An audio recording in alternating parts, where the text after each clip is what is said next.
तू कोण आहेस?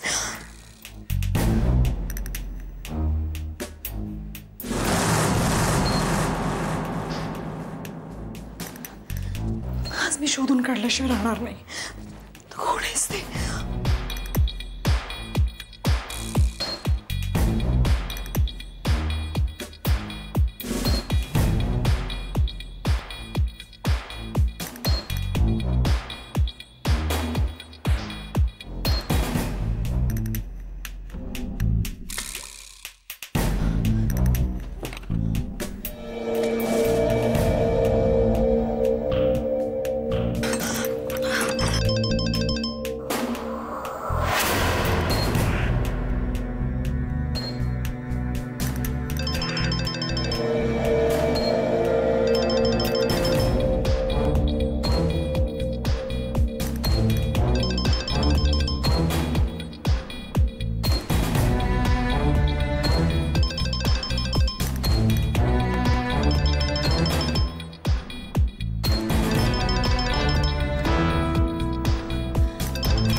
कोणाचा फोन आहे?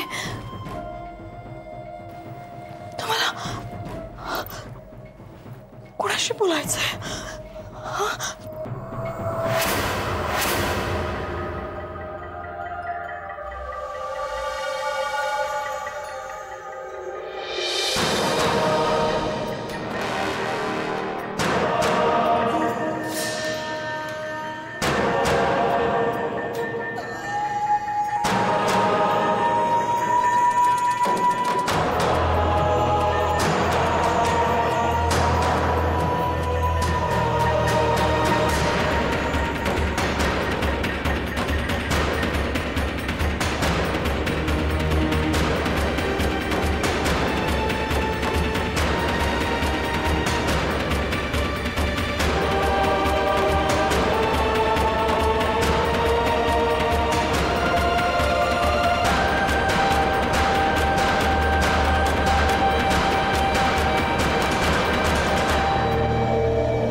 हाँ करीम भाई, होटल का नाम है रॉयल डेजर्ट जैसलमेर।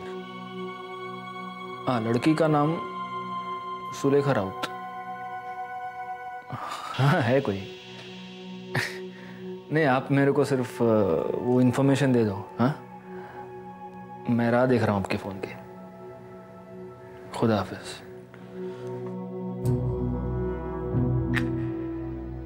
काय पुढे काय? हे काय नवीन? काय नवीन?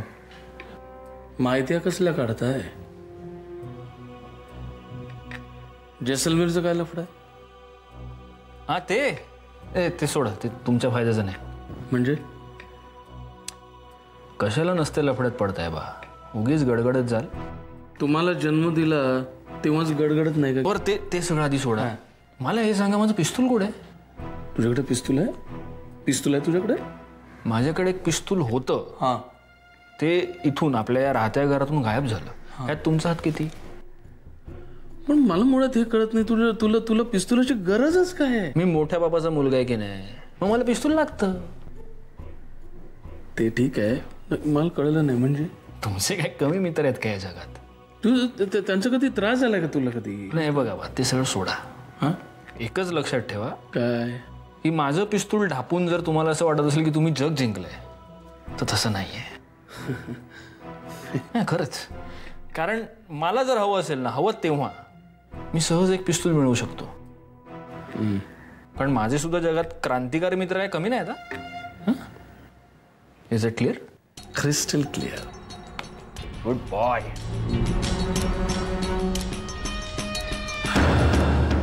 क्रांतीवीर Abhiman Yashwantrao Saranjame. Good good boy.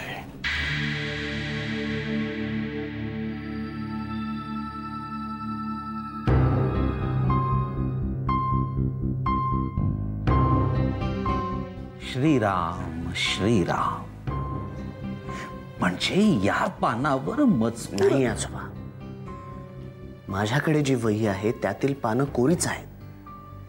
तुम्ही मला म्हणाला होतात माहिती,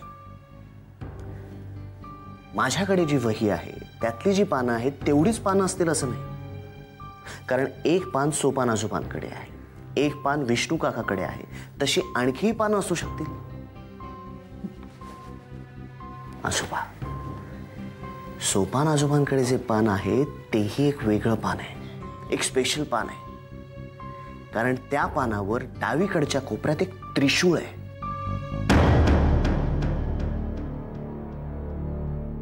त्रिशूळ? होय आजोबा. आणि मला असं वाटतं ते त्रिशूळ म्हणजे ना एक पॉइंटर असावा. म्हणजे ते पान जर आपण योग्य दिशेला ठेवलं आणि मग ही बाकीची पानं त्याप्रमाणे जर लावली तर मी जे जिग्जॉ पझल लावायचा प्रयत्न करतोय ना ते पूर्ण होईल. पण मग आता हे पान ह्याच पानाने तर कन्फ्युजन वाढवलंय आजोबा. विष्णू काकाला हे पान सापडलं आणि त्यांनी मला स्कॅन करून मेल केली. यावर काही चेहरे आहेत फक्त. 11 चेहरे. 10 असते तर रावणाशी तरी संबंध जोडला असता. आणि रावणाचा संबंध कशाशी जोडला असतास ते माहित आहे, पण ऍटलिस्ट आपण एक स्टेप पुढे तर सरकलो असतो. पण आता 10, 11 म्हणजे 11 चेहरे म्हटल्यानंतर मला तरी कशाशीच संदर्भ लागत नाहीये. मग संदर्भ नसेल कदाचित. असं कसं म्हणता? तुम्हीच म्हणता ना, महादेव आजोबांना लोकांना पेचात पाडायची सवय होती. ते कुठलीच गोष्ट सरळ सोडत नसत.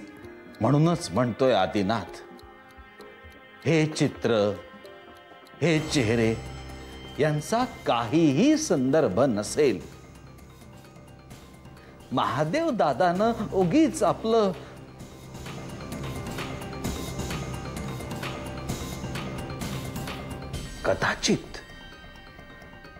कदाचित हे चित्र महादेव दादानं वेगळ्याच संदर्भात काढलं असेल. नाही आजोबा, माझं मन नाही मानत. त्रिशूळाला एक काहीतरी डेफिनेट अर्थ आहे. काय अर्थ आहे? त्रिशूळ म्हटलं की आपल्या डोळ्यासमोर पहिली गोष्ट येते ती म्हणजे शंकराची मूर्ती. त्रिशूळ म्हणजे शंकर. आणखीन काय? तसाच या 11 चेहऱ्यांचा कशाशी तरी संदर्भ आहे आजोबा. आजोबा, तुम्ही पुराणातले, रामायण महाभारतातले काही संदर्भ लागतात का, आठवतात का पहा ना.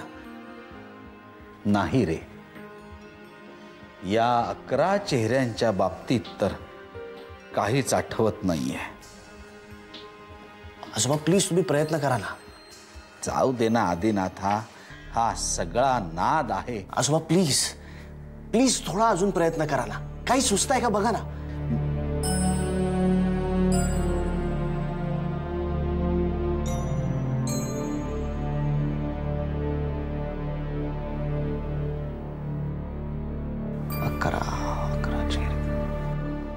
तू आता शंकराबद्दल बोललास म्हणून आणि एक लहानपणी ऐकलेली गोष्ट आठवली म्हणून असं वाटतंय. काय आजोबा, बोला तुम्ही बोला तर. बघा, म्हणजे आपण ब्रह्मा, विष्णू, महेश ही त्रिमूर्ती मानतो. हा, त्या पानावर मिळालेलं त्रिशूळ हे शंकराचं प्रतीक आहे असं आपण धरून चालू. विष्णूच्या हातात शंख, चक्र, गदा आणि पद्म असतं आणि तो शेषशयनी असतो. ओके. आजोबा तसं ब्रह्माचं सिंबल काय? ब्रह्म हा विश्वाचा निर्माता जरी असला तरी त्याची आपण पूजा करत नाही. का करत नाही तो भाग वेगळा आहे, तो जाऊ दे. आणि म्हणूनच त्याच्या मूर्त्या किंवा त्याची चित्र खूप कमी उपलब्ध आहेत आपल्याकडे. मला आता एकच गोष्ट जी आठवतेय ती म्हणजे ब्रह्मदेव कमळाच्या मध्यभागी आसनस्थ असतो आणि त्याच्या हातात इतर देवतांप्रमाणे शस्त्र नसतं. त्याच्या एका हातात जपमाळ असते, एका हातात कमंडलू असतं, त्याच्या एका हातात चमच्यासारखी दिसणारी वस्तू असते ज्याचा यज्ञासाठी आहुती द्यायला उपयोग होतो असं काहीतरी, आणि एका हातात वेद असतात. काही चित्रांमध्ये मी ब्रह्माच्या हातात कमळ देखील पाहिलेलं आहे. पण या कशाचाच संदर्भ 11 चेहऱ्यांशी लागत नाही आजोबा. 11 चेहरे, ब्रह्माची 3 तोंड, इथे 11 आहेत.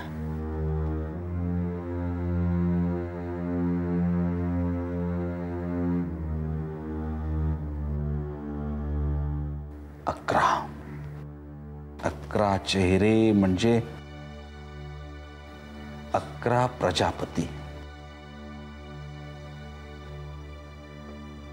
11 प्रजापती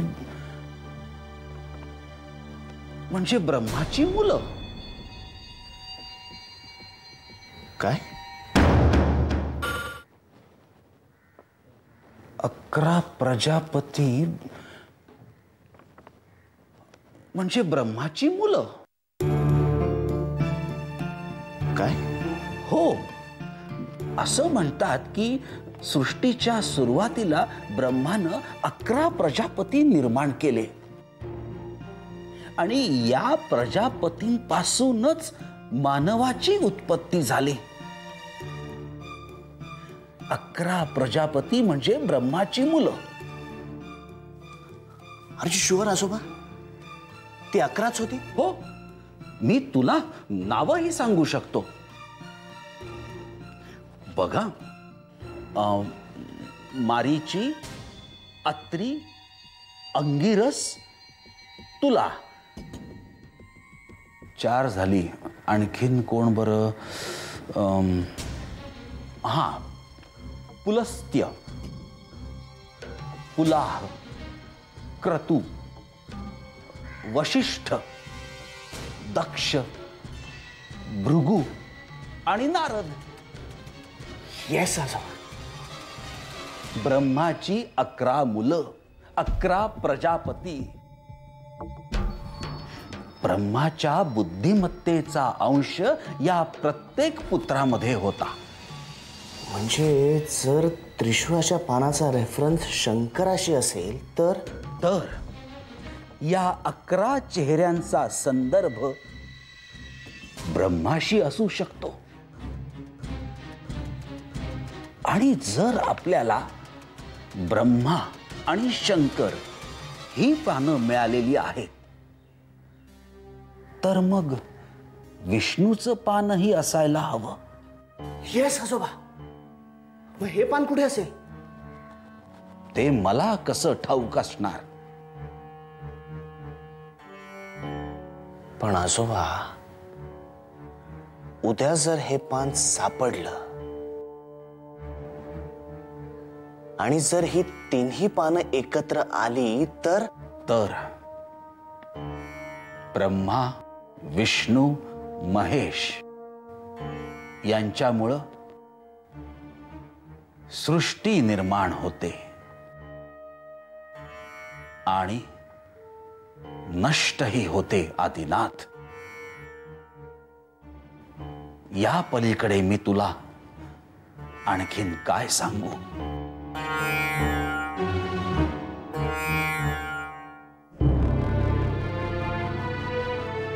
आयुष्याच्या या खेळाचे नाव असे प्रारब्ध.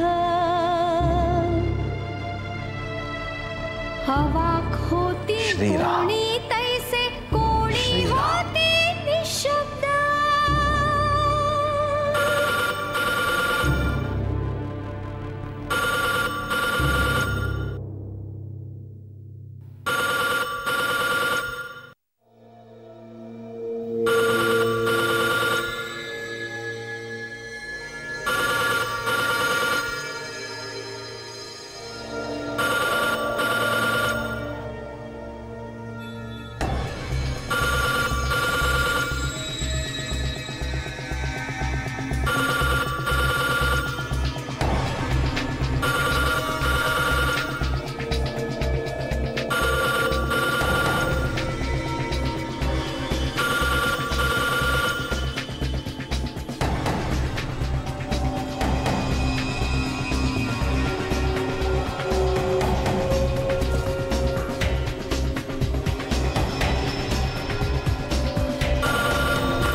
इंदे इंदे बोलकी का इंदे मी बोलतोय इंदे